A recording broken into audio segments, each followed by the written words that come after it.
In my first life, my older brother became a superstar using songs I wrote in secret. He took the platinum records, the money, and the public love, while I disappeared behind his name. When I finally threatened to expose him, his publicity machine destroyed my reputation and left me broke. Then, a crash ended everything. But I opened my eyes at 18, with the notebook that built his career resting in my lap and his footsteps racing toward my bedroom. He expected another hit. This time, he was about to learn what he was without me. The scent of teenage body spray and old guitar strings filled the room. I was 18 again.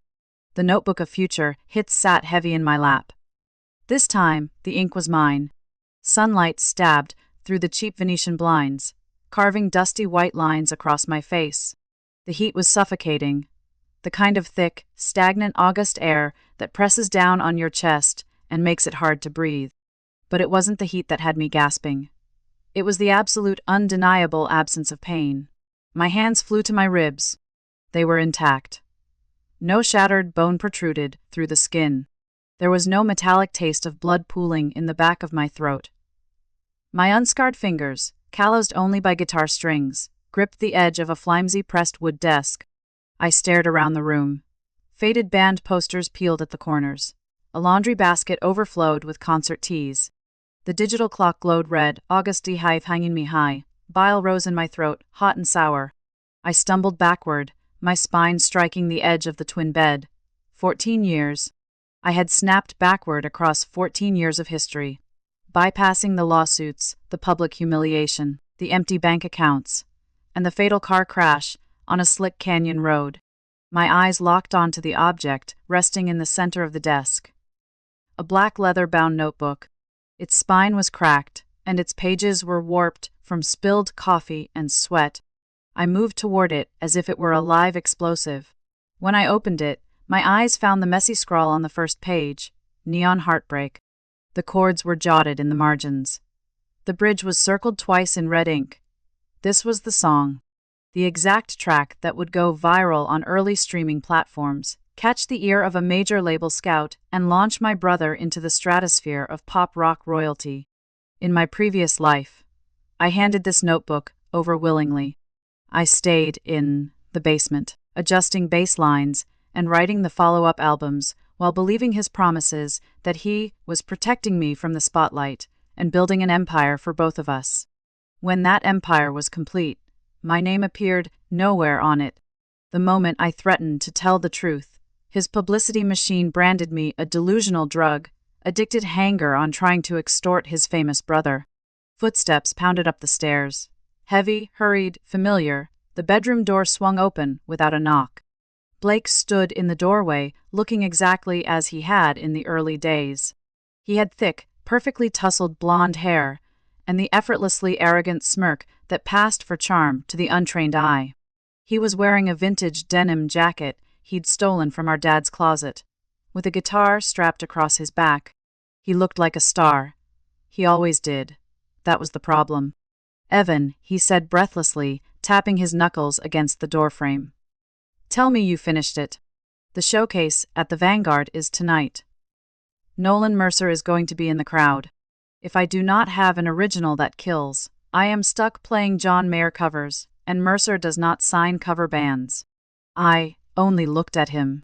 The sheer audacity of his existence breathing my air and demanding my blood, sweat, and tears as if they were his birthright should have made me furious. Instead, a cold, cynical calm washed over the shock of my rebirth. I was no longer the naive 18-year-old desperate for his older brother's approval. I was a 32-year-old ghost who had watched this man step over my dead body. Even. Blake frowned, stepping into the room.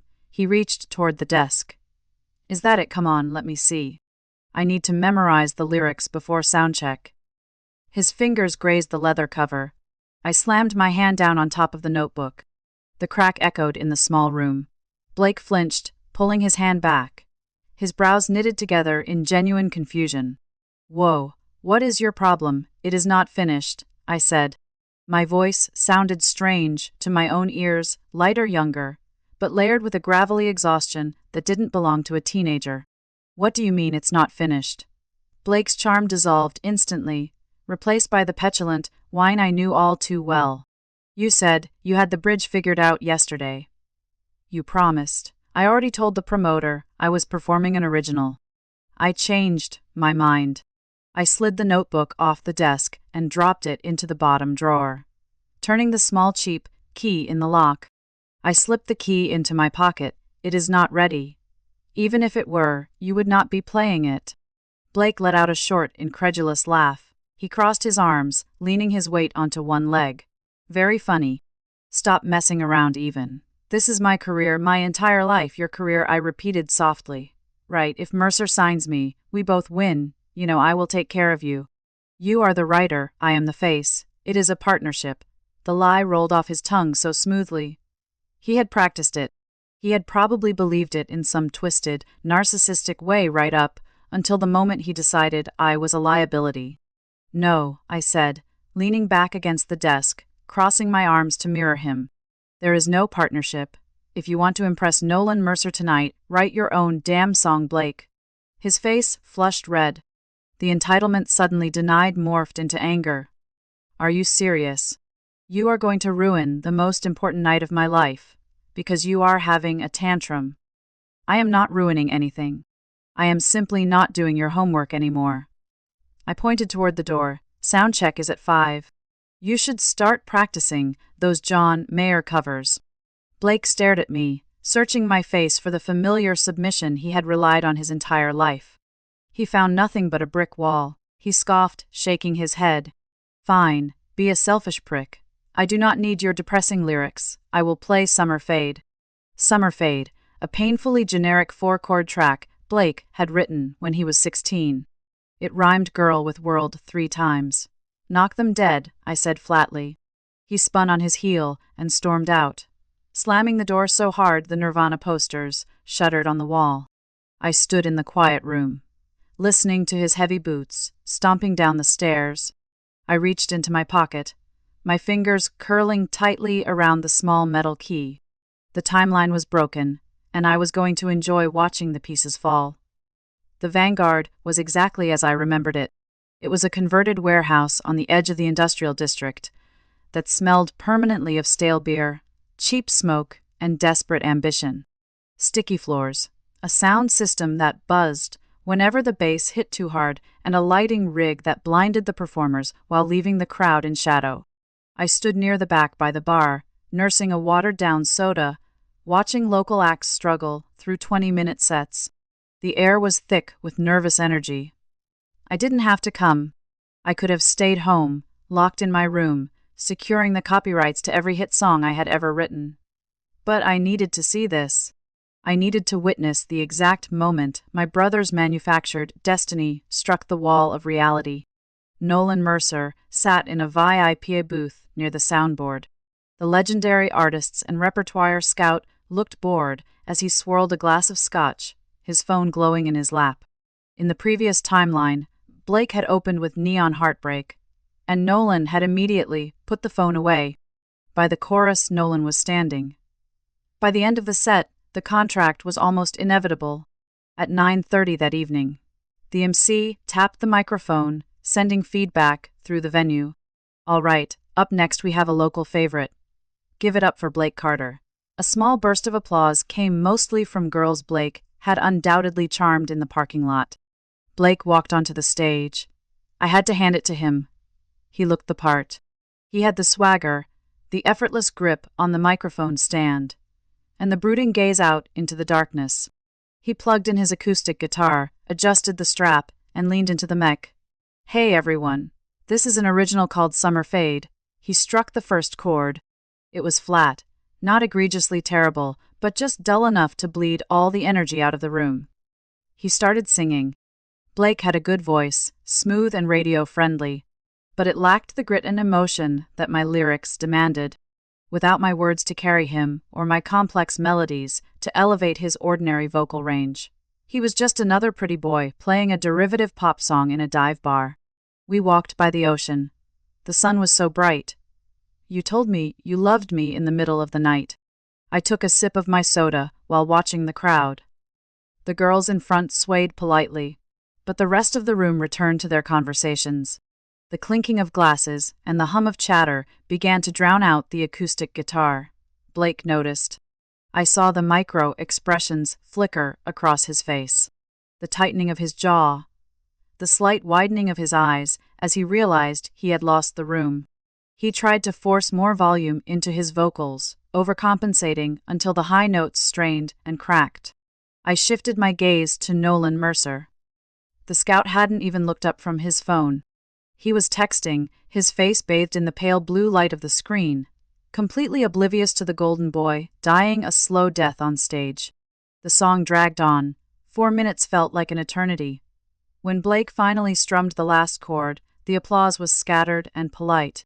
Pity applause. Thanks, Blake muttered into the mic, his face flushed. He unplugged his guitar and practically fled the stage. I set my plastic cup on the bar and made my way toward the back exit. I slipped out into the cool night air. The heavy metal door, clicking shut behind me, cutting off the noise of the next band tuning up. The alley behind the Vanguard was bathed in the sickly yellow glow of a single street lamp. Blake was pacing back and forth next to a dumpster, his guitar case leaning against the brick wall. He was dragging a hand violently through his perfect hair, muttering to himself. He stopped when he heard my footsteps crunching on the gravel. When he looked up and saw me, the frustration on his face warped into pure, unfiltered rage. He closed the distance between us in 3 long strides, grabbing the collar of my jacket. You did this, he hissed, his breath smelling of anxiety and breath mints. You came here to gloat. I didn't flinch. I just looked down at his hands, gripping my jacket, then back up to his eyes. Let go of me, Blake. Mercer did not even look at me. He walked out during the second verse. Blake said, his voice cracking. If I had your song, if you had my song, you would have played it, taken the credit, and signed the deal. I interrupted, my voice dangerously low. And I would have gone back to the basement to write the next one. That is how it works, Blake shouted, shaking me slightly. I'm the performer. Nobody wants to look at a depressed, scrawny kid singing about heartbreak. They want to look at me. We were supposed to be a team. I grabbed his wrists, digging my thumbs into the nerves, just below his palms. He gasped, his grip loosening instantly. I shoved his hands away and took a step back, straightening my collar. The team is finished, I said, my tone flat, devoid of the anger he clearly wanted from me. Tonight proved exactly what you are without me. Ordinary. You think you are so smart, Blake sneered, though his hands were trembling. You think you can take those songs and do it yourself. You do not have the courage for the stage even. You never have. You will sit in your room hoarding music until you die, an absolute nobody. A cold smile tugged at the corner of my mouth. Maybe, I said. But at least when I look in the mirror, I will not see a fraud staring back. I turned my back on him and started walking down the alley toward the street. Where are you going? He yelled after me, his voice echoing off the brick walls. Evan, you cannot just walk away. We need to fix this. I didn't look back. Let him panic. Let him realize the well had run dry. The humiliation at the Vanguard proved something I had needed to see with my own eyes. Without my notebook, Blake had no career. And without my silence, he had no claim to my music. The next morning, I planned to withdraw my meager savings and pay the registration fees at the United States Copyright Office. I carried 14 years of platinum records, locked securely inside my head, and Blake would never receive another royalty check from any of them. The night was cool, and streetlights flickered as I walked toward the bus stop. For the first time in over a decade, I felt something I hadn't felt since I was a teenager. Hunger. The hum of the public library's air conditioner sounded like a dying engine. It rattled against the drop ceiling, barely pushing the stale, paper-scented air around the computer lab. Sitting at Terminal 4, my fingers flew across the sticky, yellowed keys of a Dell keyboard. The United States Copyright Office website was a clunky, bureaucratic nightmare in Hangintanton-Mihai. But to me, it looked like the gates of heaven. The sound recordings form, the performing arts form. $35 per application. I had exactly $212 in my checking account. earned from stocking shelves at a local hardware store. It was enough to lock down the first 6 tracks of what would have been Blake's platinum debut album, including Neon Heartbreak, Midnight Gasoline, and The Long Way Down. I typed the titles with methodical, almost clinical precision. Under the fields labeled author and claimant, I typed my own name. Evan Carter. Clicking the final submit button sent a physical jolt down my spine. The confirmation screen loaded stark and boring. But it was the most beautiful thing I had ever seen. The ink was dry. The lock was turned. Walking back to the house we shared with our parents, the humid afternoon heat clung to my skin like a wet towel. The neighborhood was painfully suburban. Sprinklers ticked over manicured lawns, and minivans sat in driveways. It was the kind of neighborhood that bred complacency. The kind of place Blake was desperate to escape, as long as he didn't have to do the actual walking. The moment the front door clicked shut behind me, the suffocating atmosphere of the Carter household hit me. The smell of cheap pot roast and impending conflict hung heavy in the hallway. Evan, kitchen. Now my father's voice carried from the next room. Robert Carter was a middle management lifer who channeled his own crushed rock and roll dreams entirely into his oldest son. I walked into the kitchen, dropping my backpack onto a stool. They were assembled like a tribunal. My father stood by the counter, arms crossed over his fading polo shirt. My mother, Helen, sat at the table, nervously picking at her cuticles. Blake slumped in a chair, playing the wounded martyr. He had not bothered to wash the stage sweat from his hair. "Where have you been?" my father demanded. "Your brother came home devastated last night. You abandoned him at the showcase." "I was in the crowd," I said, opening the refrigerator and taking a bottle of water. The cold plastic felt grounding in my hand. I watched the entire set. It was not my fault Nolan Mercer spent the whole time texting. "Do not play dumb," Blake snapped, sitting up straight. His victim facade cracked, revealing the venom beneath it. "You know exactly why I failed. You promised me that song, Evan. You sabotaged me."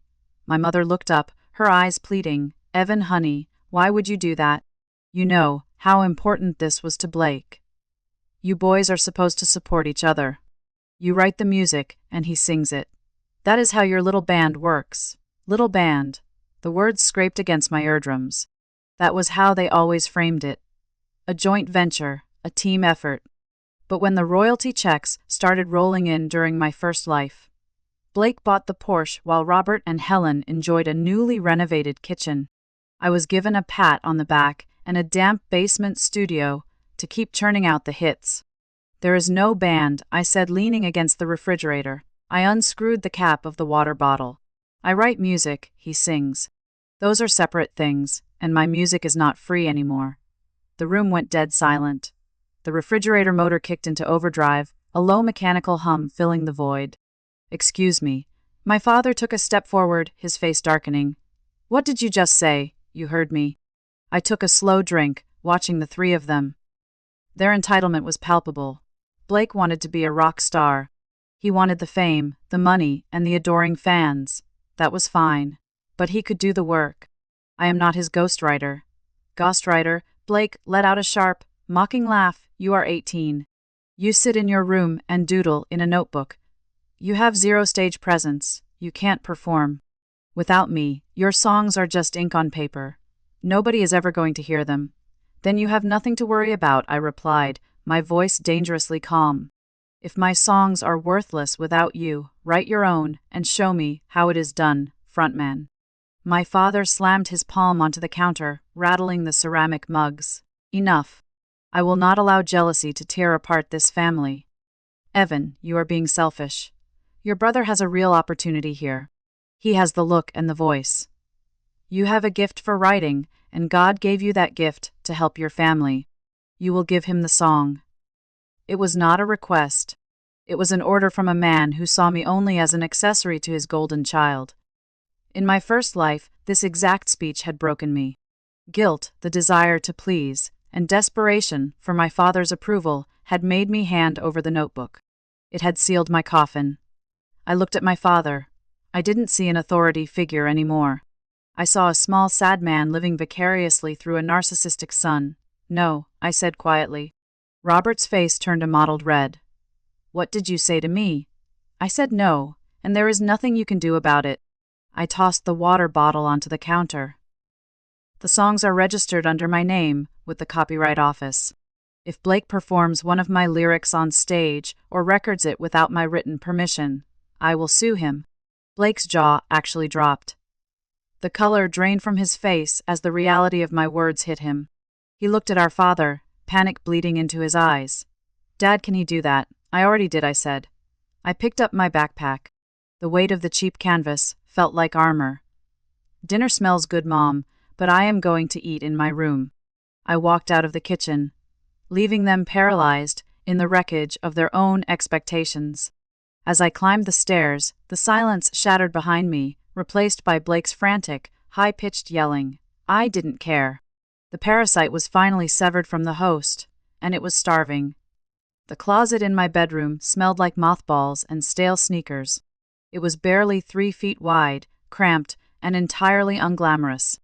But the hanging winter coats acted as cheap acoustic dampening, deadening the harsh reflections in the room. This was my studio. Sitting cross-legged on the floor, I balanced a bulky 10-inch MacBook Pro on my knees. A silver blue snowball microphone, bought used from a pawn shop for $40, rested on a stack of shoeboxes and connected to the laptop through a frayed USB cord. In my hands was my battered acoustic guitar, a cheap Yamaha with strings so old they felt like rusty wire. It was primitive. In my previous life, by the time Neon Heartbreak was officially recorded, Blake was in a $1 million studio in Los Angeles, singing into a vintage Neumann U47 microphone, guided by a producer who had 3 Grammys on his shelf.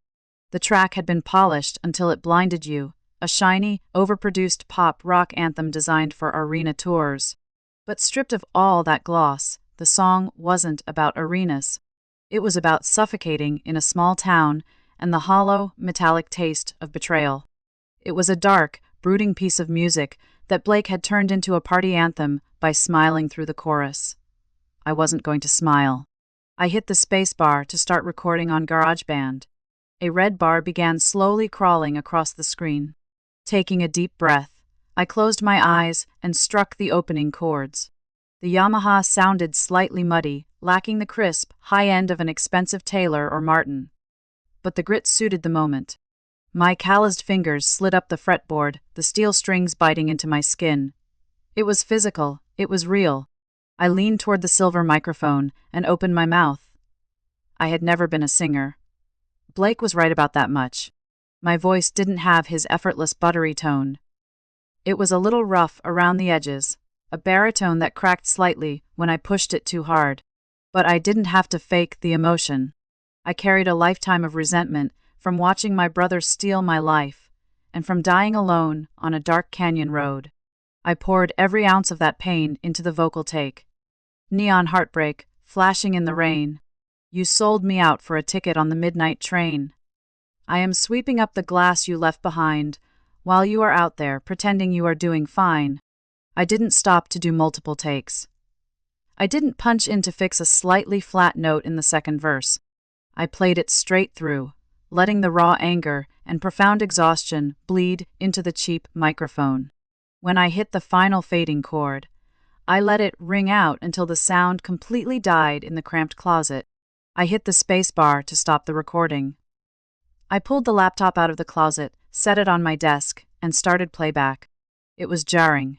There was a slight hiss from the cheap USB connection, and the guitar sounded a little boxy, but the vocal take made the hair on my arms stand up. It sounded like a man who had nothing left to lose. It was authentic. In an era of auto-tuned, plastic wrap pop idols, it sounded like a jagged piece of shrapnel.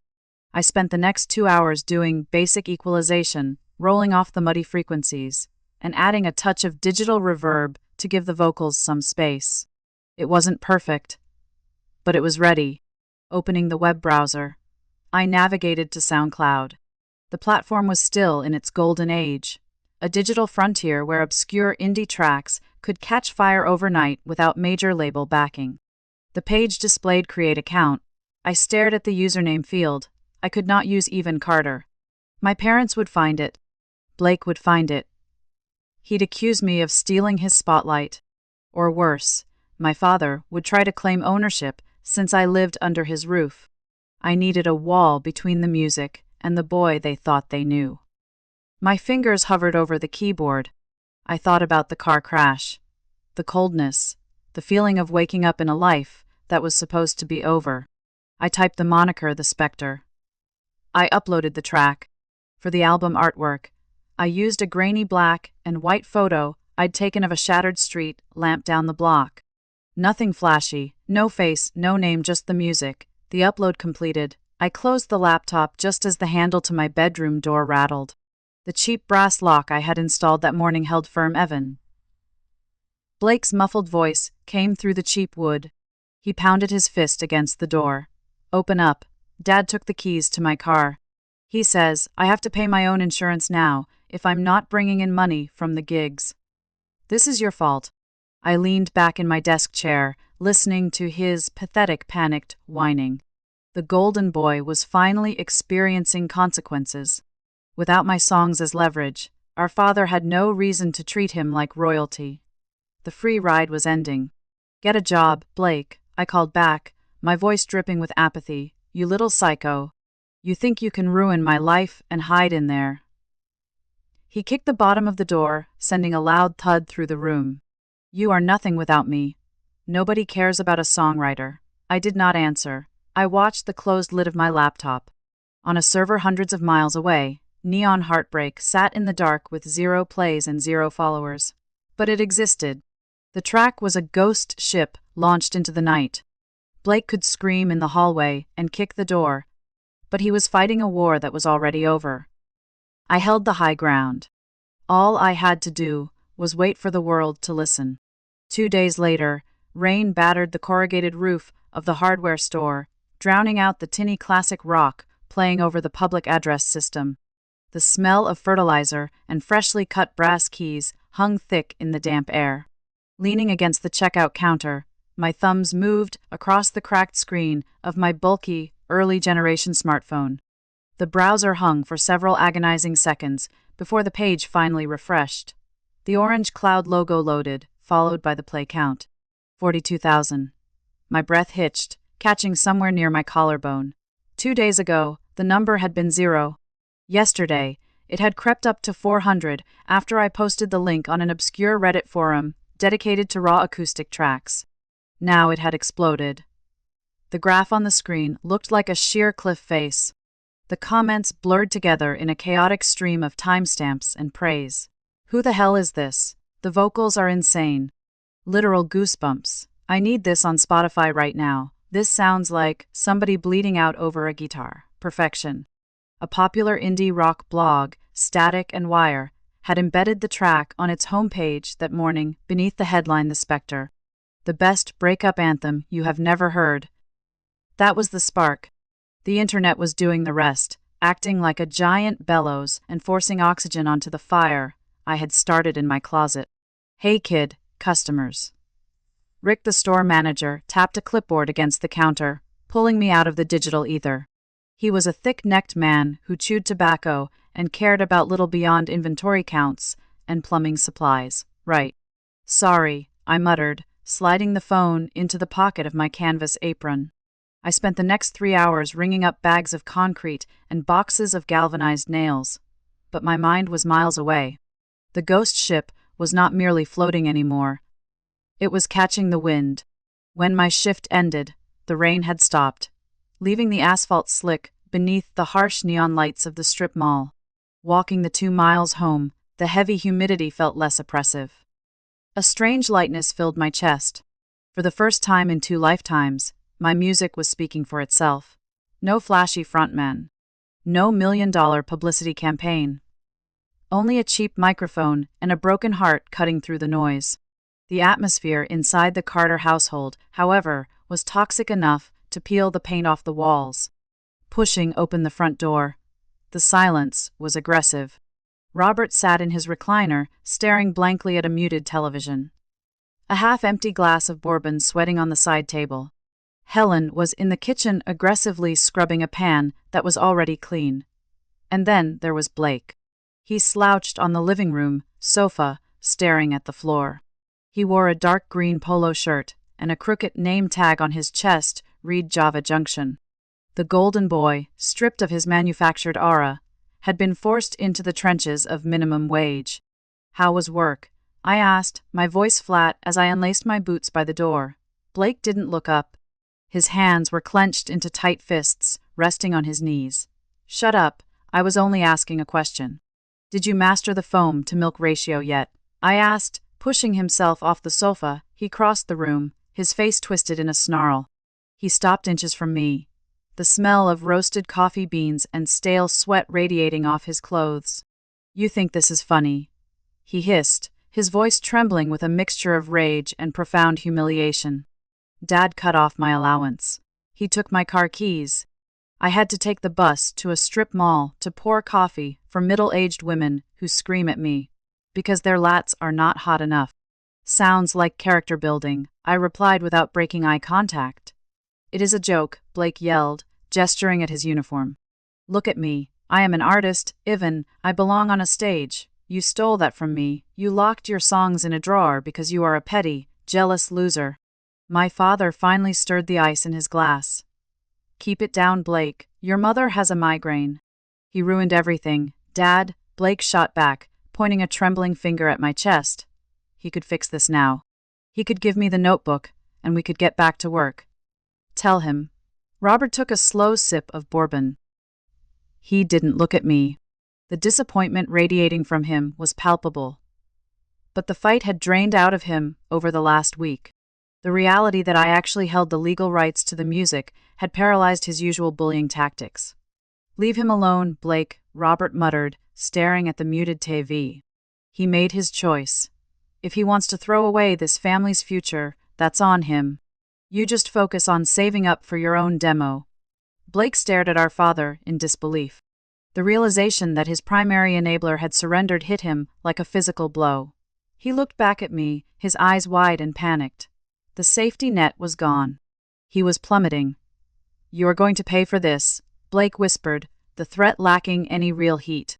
It just sounded desperate. "I already have," I said softly, the memories of the car crash and the empty bank accounts flashing behind my eyes. "More than you will ever know." I left him standing in the hallway and walked up the stairs. Locking my bedroom door, I pulled the laptop from the desk and flipped it open. I didn't care about his threats. I didn't care about my father's disappointment. I opened the browser. The play count on Neon Heartbreak had crossed Thumbifei Temdun. Below the player, a direct message notification blinked in the corner of the screen. I clicked the envelope icon. The message was short, professional, and life-altering. "The Spectre, we need to discuss who you are. Call me. Graham Mercer, Artists and Repertoire, Vanguard Records." It was not from Nolan, the scout who had ignored Blake. It was from Graham, Nolan's older and more ruthless brother, who ran the label's independent division and made the real decisions. A cold smile touched my mouth. The pieces were moving exactly where I wanted them. Thursday evening brought the storm indoors. The air conditioning in the house had failed overnight, turning the second floor into a humid, suffocating box. I sat on the floor of my closet wearing a plain white t-shirt, soaked through with sweat, a cheap acoustic guitar balanced on my knee. The microphone was live. I was halfway through recording the vocal track for The Long Way Down. The heavy thud of footsteps bounding up the wooden stairs broke my concentration. They weren't the slow, defeated steps Blake had been dragging around the house all week. These were frantic, urgent. Before I could hit pause on the recording, my bedroom door rattled violently. The cheap brass lock held, but the wood groaned under the force of a shoulder slamming against it. "Evan, open the door." Blake's voice was completely unhinged, shrill and ragged. "Open the door right now."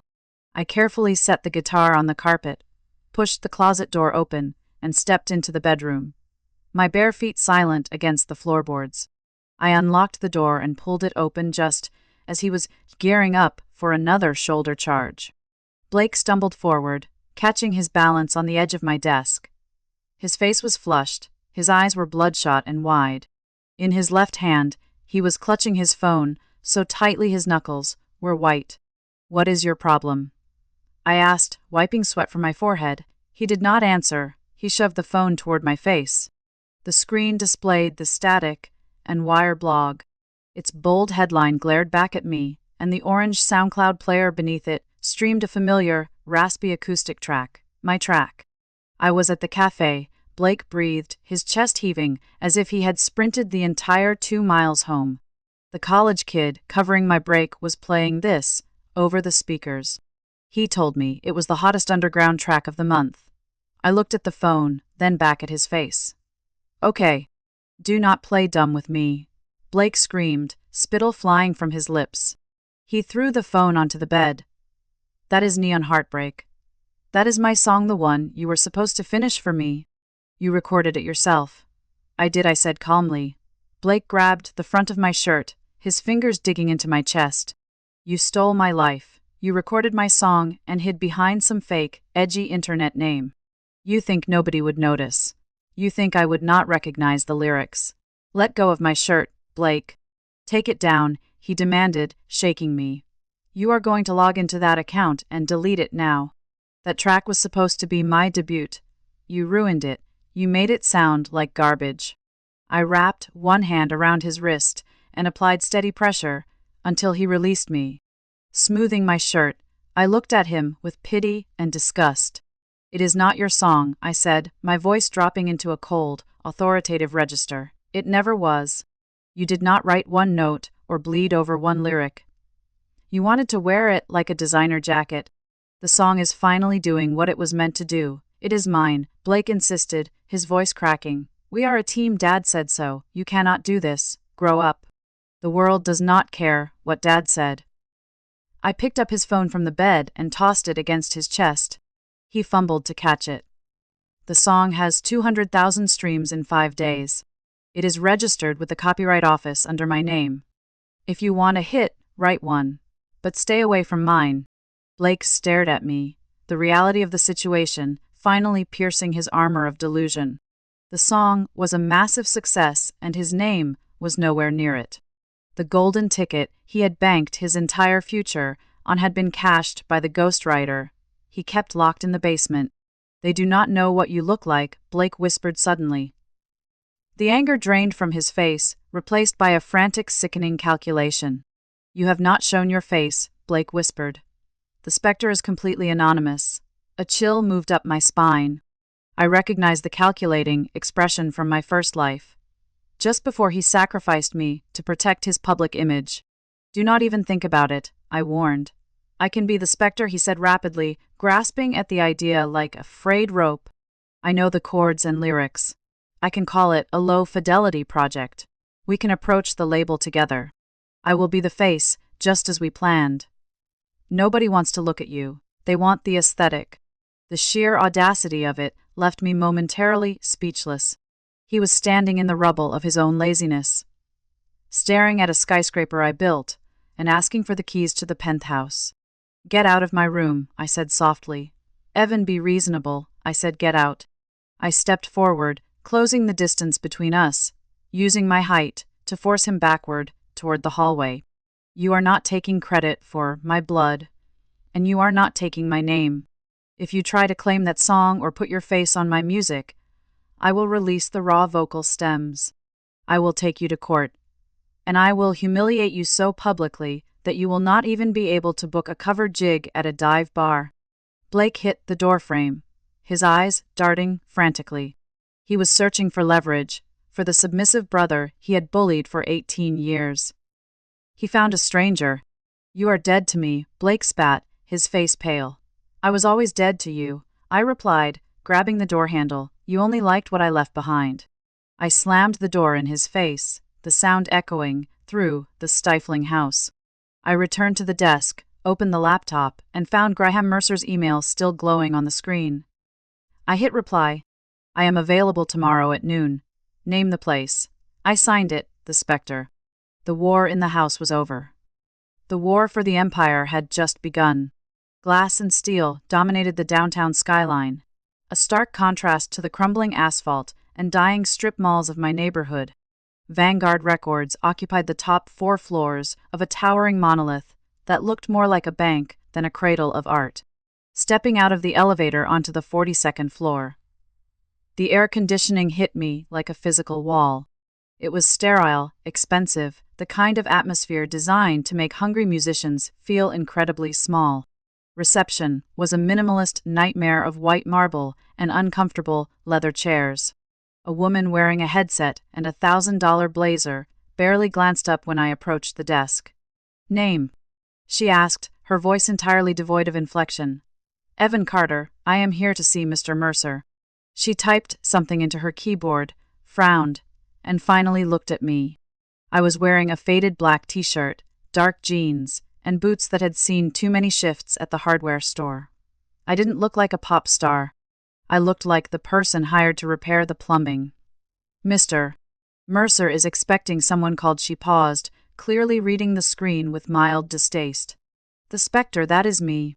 She studied me for a long moment, pressed a button on her phone, and said, "He is here." "Yes, the kid." Then she pointed toward a heavy oak door at the end of the hall. "Go right in." The office behind the oak door was massive, bordered by floor-to-ceiling windows overlooking the city. Gold records lined the walls, framed in museum-quality glass. Behind a sleek, completely empty mahogany desk sat the man who essentially controlled the indie rock market on the East Coast. Graham Mercer did not look like an artist. He looked like a hedge fund manager in a crisp, tailored suit with silver hair combed back with ruthless precision and eyes like dead batteries. He did not stand when I entered, he simply stared. "Take a seat, Even," he said, his voice like smooth gravel. "Or do you prefer the Spectre? Even is fine." I dropped into the leather chair opposite him. I didn't fidget. I didn't gawk at the gold records. 14 years of dealing with label executives in a past life had completely neutralized the intimidation factor. They were just men who monetized other people's blood. Graham steepled his fingers, leaning back in his expensive chair. "I'm going to be completely honest with you, Ivan. When I heard the track, I pictured someone with a bit more mileage. You look like you should be studying for a calculus exam, not writing suicide notes on an acoustic guitar." "Age is just a number on a driver's license," I replied, keeping my posture relaxed. "The music is the product." "Are you interested in the product, or did you call me here to check my identification?" A faint, surprised smile tugged at the corner of Graham's mouth. My refusal to shrink seemed to throw him off his usual script. "I am interested in the metrics," Graham admitted, tapping a stylus against his desk. 200,000 organic streams in less than a week. No marketing budget. No existing social media audience. The engagement rate is extraordinary. Blogs are finding the track faster than my publicity team can follow. You have struck a nerve. People respond to honesty. The industry has fed them polished, synthetic music for a decade. They are starving for something that sounds painful. Graham chuckled, a dry, humorless sound, very poetic, but honesty does not scale without infrastructure. Right now, you are a viral accident. Tomorrow, the internet may find a cat playing the piano and forget you exist. You need Vanguard to anchor you. "I need distribution," I corrected smoothly. "I do not need a babysitter or a styling team. I'm not doing mall tours or glossy magazine spreads." Graham leaned forward, fully engaged. "If you want the machine to work for you, you have to feed it. People want to see the face behind the pain. We package the anger, put you in a leather jacket, mess up your hair, and send you on stage. No." The word hung in the sterile air. Graham blinked. "Excuse me, my image is not part of the deal. I remain anonymous. No photographs. No interviews unless they are conducted in writing. No live performances until the album is released. Even then, I control the staging. That is commercial suicide." Graham snapped, his patience fraying. "You are an 18-year-old kid. You do not dictate terms to Vanguard." I stood. I did not slam my hands onto the desk or raise my voice. I simply looked down at him, with the dead-eyed certainty of a ghost who had already seen how the story ended. "Nolan Mercer ignored my brother at the Vanguard last week," I said softly. "Blake Carter performed a terrible acoustic set. Nolan spent the entire time texting. Do you know why?" Graham narrowed his eyes. "Why? Because you sell faces every day. The city is full of attractive kids carrying acoustic guitars. But you do not have this music. I have an entire album already recorded in my closet. It is better than Neon Heartbreak. It is darker, heavier, and capable of reaching #1 on the alternative charts. I stepped toward the door. If you want the publishing rights, accept the anonymity clause. Otherwise, I will take the songs to another label this afternoon. They like money as much as you do. Silence stretched across the office. The hum of the air conditioner felt deafening. Graham studied me, searching for a bluff. There was none. Sit down, Evan, he finally said, opening a drawer and removing a legal pad. Let us discuss royalty splits. Thunder cracked loudly over the suburbs, rattling the cheap windows of the Carter house. The summer storms had finally broken, washing away the oppressive humidity, but leaving behind a grim, gray atmosphere. Inside, the tension was suffocating. 3 weeks had passed since the meeting at Vanguard Records. The contract was signed. The advance money was sitting safely in a newly opened private bank account. And Neon Heartbreak had just crossed 1 million streams.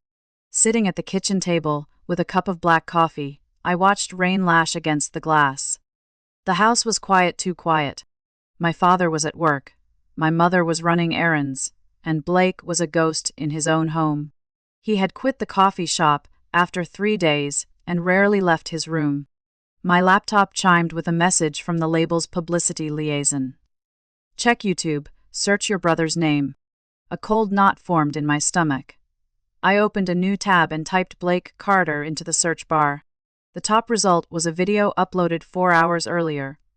It already had 80,000 views. The thumbnail showed Blake sitting on the edge of his bed, disheveled, with tears brimming in his eyes. The title read the truth about the specter. My brother stole my music. I clicked play. Blake's face filled the screen. He had not shaved in days. He looked perfectly broken, playing the victim with the same natural talent he used to charm girls in bar parking lots. Hey, everyone, Blake said to the camera, his voice shaking. He wiped a dramatic tear from his cheek. I did not want to make this video. I truly did not. But I cannot stay silent while my family is being torn apart. He took a shaky breath and looked away from the lens, as if the pain were too great.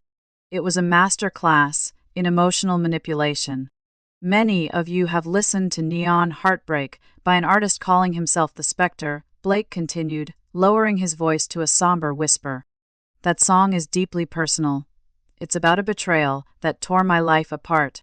But the voice you hear on that track, that is not the person who lived it. I took a slow sip of coffee. He was actually doing it. He was trying to hijack the narrative in front of the entire internet. The Spectre is my younger brother, Evan Carter. Blake delivered the accusation with practiced hesitation. I wrote the lyrics. I lived the pain. We were supposed to perform it together. But he locked me out of the studio, recorded it himself behind my back, and uploaded it to steal the spotlight. I'm just an independent artist trying to make my way, and my own blood stabbed me in the back. He picked up his acoustic guitar. I want you to hear how the song was supposed to sound, how it was written to be sung. He began to play. It was a polished, overly sentimental acoustic rendition. He pushed his vocals hard, trying to inject raw gravel into his smooth tone, but it sounded forced. It sounded like an actor reading lines he didn't understand. I paused the video and scrolled down to the comments. The internet is a volatile beast, and Blake had just thrown raw meat into the cage. The comments were a battlefield. Half the viewers were buying the performance, calling for my head, demanding that Vanguard Records drop the thief. The other half were skeptical, noting that Blake's version lacked the haunting soul of the original. My phone buzzed on the table. It was Graham. Tell me you are watching this train wreck, he barked the moment I answered. I am looking at it now, I said calmly. Your brother is a liability, Ivan. He exposed your identity to the entire internet. We are being flooded with messages, and blogs are spreading the stolen song accusation. Graham sounded tense. But beneath the panic, I heard the ruthless calculation of a man accustomed to public outrage. We need to issue a cease and desist order immediately. We can sue him for defamation and copyright infringement. No lawyers, I said. A lawsuit would turn him into a martyr. It would give him exactly the public fight he wants against a powerful label and his supposedly greedy younger brother. I stared at the frozen image of Blake crying on the screen. You do not kill a weed by shouting at it. You remove its sunlight. Then what is the plan? Graham demanded. He says he is the real artist and that you stole one song. I tapped my fingers against the ceramic mug. Move the release date. The 6-track release is finished, mastered, and already on your server. Release all 6 tracks tonight at midnight. Without a promotional runway, Graham balked. Evan, that breaks every rule in the playbook. The playbook is dead. Blake wants a war of authenticity. Let the internet compare his sentimental YouTube cover with 6 finished, studio-grade tracks. Once listeners hear the entire release, they will know who the real writer is. He cannot fake a complete catalog. Silence held on the line, while Graham calculated the value of a surprise release driven by family scandal. Midnight, Graham finally said, the gravel in his voice thickening with anticipation. I'll make the calls. You better hope the music is as good as you think it is, kid. He hung up. I closed the laptop. The rain continued to pound against the kitchen window. Blake wanted to drag me into the mud, to force me back into the role of the submissive shadow. He thought he was playing a game of checkers, using cheap emotional leverage to steal back the crown. He didn't realize I had just flipped the board entirely. Tonight, the ghostwriter was going to bury him under an avalanche of undeniable proof. Midnight struck with the silent digital precision of a falling guillotine. Across the world, bloodlines appeared on every major streaming platform. There was no warning, no glossy publicity rollout, and no pre-save campaign, only 6 tracks of raw musical violence entering the digital ether. The cover was a stark black square showing a single frayed guitar string snapping down the middle. By 2 a.m, the algorithmic tide had turned against the golden boy. Blake's tearful YouTube video, which had been gaining sympathy only hours earlier, was suddenly surrounded by listeners who had heard the complete 6-track release. They were critics, musicians, and audio purists dissecting every song. They listened to The Long Way Down, a brutal 6-minute ballad featuring a finger-picking pattern so intricate and a vocal delivery so gut-wrenching that it made Blake's 4-chord acoustic cover sound like a child banging on a plastic toy.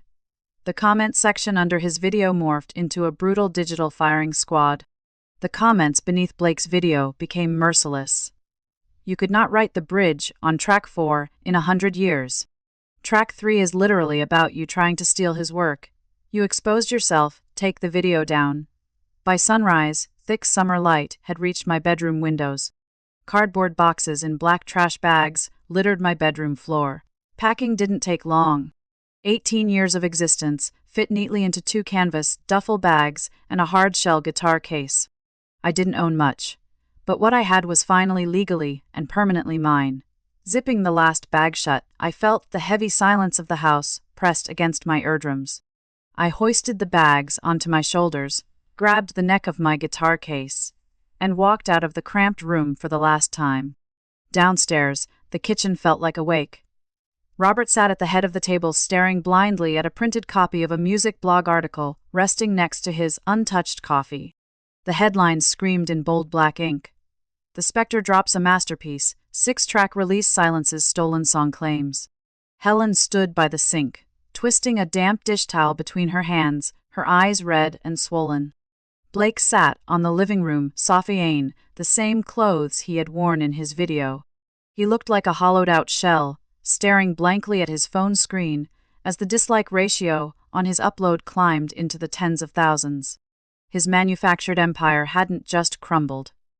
It had been entirely vaporized in front of a live audience. The heavy thud of my boots on the hardwood floor made them all look up. "Where do you think you're going?" Robert asked. His voice lacked its usual booming, domineering authority. It sounded thin, weak. "Out," I replied simply, dropping the duffel bags by the front door.